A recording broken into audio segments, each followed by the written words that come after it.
Cities are some of the most fascinating places on our planet. They buzz with energy, opportunity, and diversity.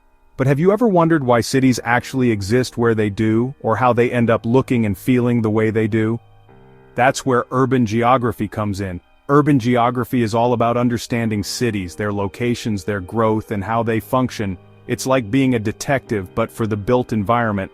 I get to ask, why did this city spring up here in the first place? What makes its neighborhoods so different from one another? And how do all these people, buildings, and roads fit together into one giant living, breathing system? Let's start at the beginning. Most cities start in places that offer big advantages for people. Maybe there's a river for water and transport, fertile land for growing food, or a perfect spot for trade.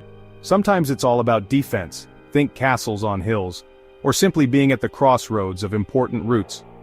Over time, as more people are drawn by jobs, schools, and cultural experiences, the city grows bigger and more complex. And the bigger it gets, the more opportunities it creates, sucking in even more people in a cycle that keeps on spinning. But cities aren't random. If you look closely, you'll spot patterns. At the core, there's usually a central business district, the city's beating heart, packed with tall buildings, offices, and government headquarters.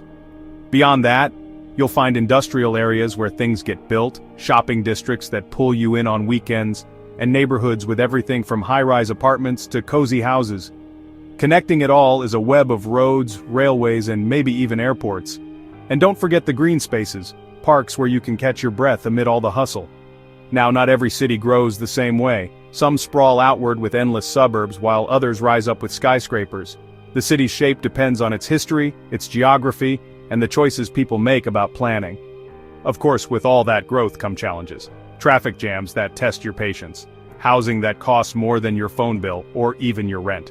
Some neighborhoods might lack decent schools, fresh food, or safe parks. And let's be real, cities use a ton of resources and create a mountain of waste and pollution. Urban planners are on the case, trying out new ideas to make city life better. They're improving public transport so you can get across town faster, pushing for affordable housing, greener buildings, and more parks. Some cities are even going smart, using tech like sensors to track traffic or apps that let you report potholes in real time. Here's a wild fact.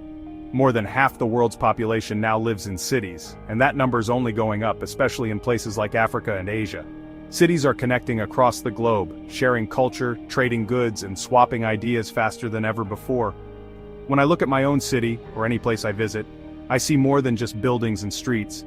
I see a living, changing system shaped by history, geography, and the choices people make every day. And that's what urban geography is all about, understanding how cities work, so we can make them better places for everyone. So whether you're from a bustling metropolis, a quiet suburb, or even a small town, urban geography shapes your life more than you might think. And by learning about it, you're taking the first step toward building the cities of the future, healthier, greener, and more connected for all of us.